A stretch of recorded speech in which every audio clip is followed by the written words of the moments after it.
Bonjour et bienvenue au cycle de conférences La justice dans tous ses états, le cycle de conférences des jeunes chercheurs en droit du Centre de recherche en droit prospectif. Mon nom est Eve Gaumont, je co-coordonne le cycle de conférences avec mon collègue Lady Ribas-Zanou, qui vous présentera la conférence d'aujourd'hui. La conférence sera donnée par Guy Azebové-Tétagne, qui est candidat au doctorat en droit à l'Université de Montréal sous la direction des professeurs Jean-François Gaudreau-Desbiens et Pierre Neureau. Les intérêts de recherche de Guy portent sur le droit constitutionnel comparé, plus précisément la circulation des modèles constitutionnels ou des cultures constitutionnelles en Afrique subsaharienne, et puis sur leur réappropriation. Guy est titulaire d'une licence et d'une maîtrise en droit public de l'Université de Yaoundé 2 SOA et, au sein de la même institution, d'un diplôme d'études approfondies en droit public fondamental. Il est chargé de cours à la faculté de droit de l'Université de Montréal pour les étudiants au premier cycle. Sur ce, je laisse la parole à mon collègue Lydie. Bonjour. Bienvenue à cette conférence virtuelle qui porte sur l'excès de pouvoir du juge constitutionnel. Dans cette conférence, le conférencier part du postulat que la Constitution est une toile inachevée dont la complétude peut s'opérer au prix d'une usurpation de la fonction constituante par le juge constitutionnel. En effet, il établit qu'on ne peut pas nier que la continuité de l'œuvre constitutionnelle s'impose souvent comme une nécessité pour parer au déni de justice constitutionnelle, voire à l'inadéquation de certaines dispositions constitutionnelles au moment critique que vivent souvent les institutions de l'État. À ce titre, ou en ce sens, un délit d'usurpation de la part du juge constitutionnel est souvent commis pour éviter le déni de justice constitutionnelle et un dysfonctionnement institutionnel. Donc, cette analyse s'opère sous l'angle de l'excès de pouvoir du juge constitutionnel. Donc, sans plus tarder, je vous invite à suivre cette conférence extrêmement intéressante avec plaisir. Merci. Bonjour à tous, je m'appelle Guy Azebové-Tétagne, doctorant à la faculté de droit de l'Université de Montréal. Je tiens tout d'abord à remercier le CRDP de m'avoir convié à ce cycle de conférences consacré à la justice dans tous ses états. Il se pourrait que nous vivions sous l'empire du droit jurisprudentiel, telle est la position défendue par une frange de la littérature qui s'inspire de la théorie réaliste de l'interprétation. Nous tenterons de vérifier cette idée à l'aune de la justice constitutionnelle, sous l'angle précisément des pouvoirs interprétatifs et normatifs du juge constitutionnel. D'emblée, permettez-nous d'évoquer une métaphore. Le droit est-il un roman à la chaîne? Sinon, la Constitution est-elle un roman à la chaîne écrit à plusieurs mains, y compris celle du juge constitutionnel? Vous l'aurez constaté, nous empruntons cette métaphore à Dworkin. En quoi consiste cette métaphore? Un groupe de romanciers décide d'écrire un roman chacun à son tour. Chaque romancier de la chaîne interprète les chapitres qu'il a reçus pour écrire un nouveau chapitre, chacun s'investissant dans l'œuvre d'amélioration du travail final. Qu'est-ce que cette métaphore apporte à la compréhension des pouvoirs interprétatifs et normatifs du juge constitutionnel? Il faut le souligner, lorsque le constituant énonce les dispositions constitutionnelles, c'est le juge constitutionnel qui prend le relais, en interprétant ces dispositions dans sa tâche d'application de la Constitution et de protection de sa suprématie. Il se trouve que cette Constitution peut parfois présenter des lacunes que le juge décide de combler. À cet égard, le constituant n'est plus l'auteur exclusif du roman constitutionnel. Évidemment parce que le juge joue une autre partition dans l'œuvre d'interprétation. Il ne se contente plus seulement de révéler le sens de l'œuvre initiale, mais il participe à son invention, voire à sa coécriture. Cette métaphore n'est pas simplement caricaturale. Pour s'en convaincre, il convient de rappeler une décision qui a retenu notre attention. C'est la décision du 14 novembre 2018 rendue par la Cour constitutionnelle gabonaise. En effet, le juge constitutionnel gabonais est saisi par le Premier ministre pour interpréter l'article 13 de la Constitution. Dans son œuvre d'interprétation, le juge constitutionnel constate que cette disposition est lacunaire et décide ainsi de lui ajouter un nouvel alinéa, autrement dit, d'écrire une partie de cette disposition. Les faits de l'espèce méritent d'être rappelés. En effet, le président Ali Bongo Ondimba est victime d'un accident vasculaire cérébral et hospitalisé à Riyad, en Arabie Saoudite. Dans la foulée, l'échéance du Conseil des ministres se pointe à l'horizon et en vertu de la Constitution, c'est le président de la République, j'ai nommé Ali Bongo Ondimba, qui préside le dit Conseil et en fixe l'ordre du jour. Étant dans l'incapacité manifeste d'assurer cette prérogative constitutionnelle, le Premier ministre embarrassé décide de saisir le juge constitutionnel afin que ce dernier interprète l'article 13 de la Constitution pour leur donner la conduite à suivre relativement à la continuité des institutions constitutionnelles. À l'issue de son interprétation, le juge constitutionnel constate que cette disposition qui prévoit la vacance à la présidence de la République et l'empêchement définitif du président de la République, il constate donc que cette disposition est lacunaire. Ayant constaté la lacune constitutionnelle, il estime que le constituant aurait dû notamment prévoir l'hypothèse d'un empêchement temporaire au lieu de se contenter de prévoir exclusivement l'empêchement définitif et la vacance à la présidence de la République. C'est ainsi qu'il décide, contre toute attente, de réécrire une disposition de la Constitution, évidemment, pour compléter l'article 13 de cette Constitution. Vous l'aurez constaté, il y a un malaise pour le constitutionnaliste. Parce qu'en réalité, c'est la Constitution elle-même qui organise sa procédure de révision constitutionnelle. Et il se trouve que si dans d'autres pays, comme en l'occurrence en Afrique du Sud, le constituant a, j'allais dire, autorisé le juge constitutionnel à intervenir dans la procédure de révision constitutionnelle, il n'en est rien en ce qui concerne le cas du Gabon, parce qu'au Gabon, la procédure de révision constitutionnelle n'associe aucunement l'intervention du juge constitutionnel. Vous l'aurez donc constaté, le juge constitutionnel intervient dans cette procédure au mépris des dispositions constitutionnelles. Dès lors, on peut constater qu'il s'est rendu coupable d'un excès de pouvoir. La notion d'excès de pouvoir a été dégagée dans la littérature administrativiste, notamment en droit administratif, pour désigner 4 vices susceptibles d'entacher un acte administratif unilatéral, notamment l'incompétence dans toutes ses dimensions, rationné personné, rationné lossi, rationné temporis, rationné matériel, le vice de forme et de procédure, la violation de la loi et le détournement de pouvoir. On s'est donc inspiré de cette notion qui a émergé en droit administratif pour identifier notamment les anomalies, notamment que le juge constitutionnel a pu mettre en perspective dans sa décision dans l'arrêt du 14 novembre 2018. Alors, c'est le pouvoir du juge. Voilà ce que j'ai trouvé sur le web. S'est rendu coupable.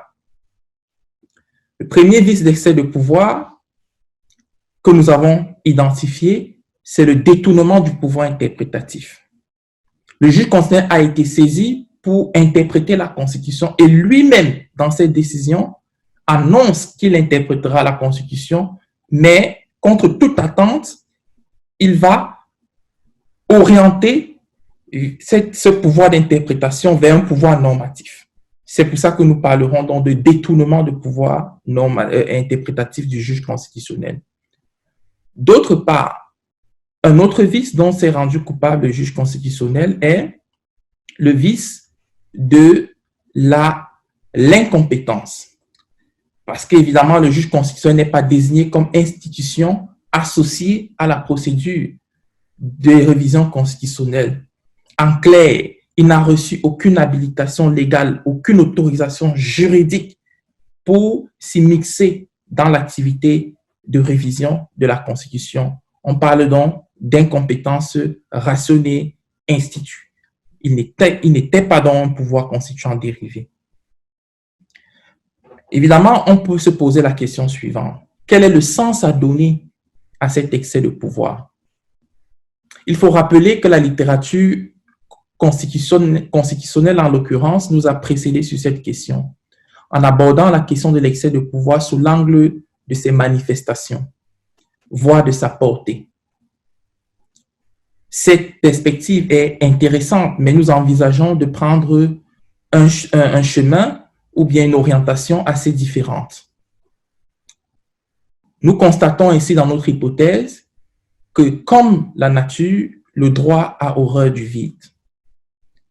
C'est dans la défaillance de l'œuvre constituante ou la faillibilité du constituant qui justifie notamment l'exorbitance du juge constitutionnel.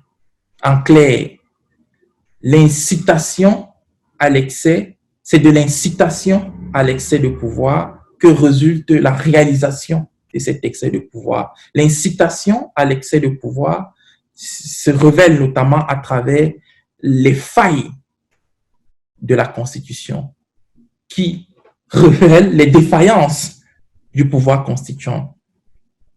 Dans une première partie, vous l'aurez compris, nous envisagerons donc la faillibilité de l'œuvre constituante et dans une seconde partie, nous envisagerons l'exorbitance de la jurisprudence constitutionnelle.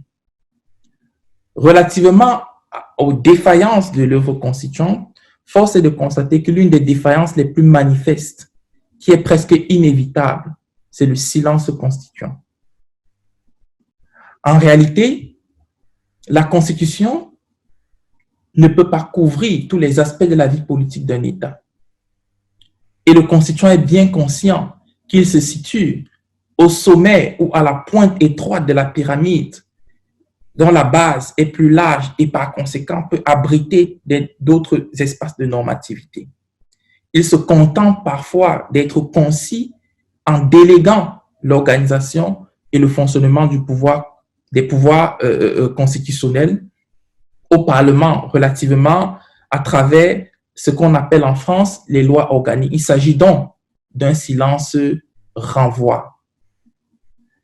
Or, le silence renvoi n'est pas toujours un silence faillible parce que, en réalité, le constituant, étant conscient que les détails d'une matière méritent d'être gérés par un autre pouvoir, il règle lui-même les modalités de comblement de la dite lacune en déléguant notamment à l'institution qu'il a désignée. Pour le cas de la loi organique, c'est le Parlement, le soin de préciser le silence volontaire en réalité du constituant. Ça, c'est la première hypothèse du silence du pouvoir constituant. L'autre hypothèse, c'est un silence que nous avons appelé le silence faillible. En réalité, c'est peut-être un silence coupable parce qu'en vérité, le constituant n'aménage pas un espace de la vie politique d'un État inconsciemment, ne sachant même pas que cet espace mérite d'être aménagé. Et finalement, ce sont les acteurs institutionnels qui décident de compléter cette lacune, parfois par plusieurs mécanismes. On peut prendre, par exemple, les conventions constitutionnelles où les acteurs de la vie institutionnelle d'un État décident de régler certaines matières qui n'ont pas été prévues par la Constitution, ainsi intervenant préterconstitutionnellement, c'est-à-dire à côté de la Constitution, compléter les lacunes de la Constitution. À côté du silence du pouvoir constituant ou le silence de la Constitution, on peut également révéler l'insuffisante détermination des matières constitutionnelles. Ainsi, nous allons emprunter à une distinction opérée par Hart entre le noyau dur et la pénombre. Le noyau dur a estimé que tous les textes juridiques ont la structure suivante. Un noyau dur clair, et une pénombre, c'est-à-dire une partie obscure, où peut intervenir le juge pour préciser notamment la signification. On voit que cette structure, la Constitution n'échappe pas à cette texture. En vérité, il s'agit de la texture, à cette texture d'un énoncé juridique qui a une dimension claire et une autre obscure. À cet effet, lorsque le juge constitutionnel est saisi, il peut être confronté à cette situation où une partie de l'énoncé est claire et une autre partie s'avère obscure. Et c'est à lui qu'incombe donc la tâche d'interpréter la partie obscure afin de trancher le litige qui a été porté à sa connaissance. Ça, c'est la deuxième hypothèse, notamment des insuffisantes déterminations justement du texte constitutionnel. En France, d'ailleurs, le juge constitutionnel s'est révélé particulièrement fécond dans cette tâche d'interprétation au point où ses décisions rejoignent le bloc, ce qu'on appelle le bloc de constitutionnalité. On a en mémoire ici plusieurs décisions rendues par le juge constitutionnel français, liberté d'association en 1971 et j'en passe. Ayant donc constaté dans cette partie que nous venons d'évoquer la faillibilité de l'œuvre constituante, on peut croire que le juge constitutionnel n'intervient pas toujours de manière illégitime pour compléter les lacunes de la Constitution. On peut donc conclure pour cette première partie qu'il n'existe aucune Constitution parfaite. La Constitution n'est pas le langage de Dieu, le Constituant n'est pas Dieu. C'est bien le langage des hommes. D'ailleurs, lorsqu'on interrogeait le sage Solon sur qu'est-ce qu'une bonne Constitution, celui-ci répondait pour quel peuple et à quel moment. Il avait compris qu'il n'existe pas de Constitution parfaite. On se souvient également d'une des lettres envoyées à Lafayette par Thomas Jefferson, où il avouait déjà que la Constitution peut avoir des vices et que ces vices sont complétés par pour lui, ces vices auraient dû être complétés par le législateur.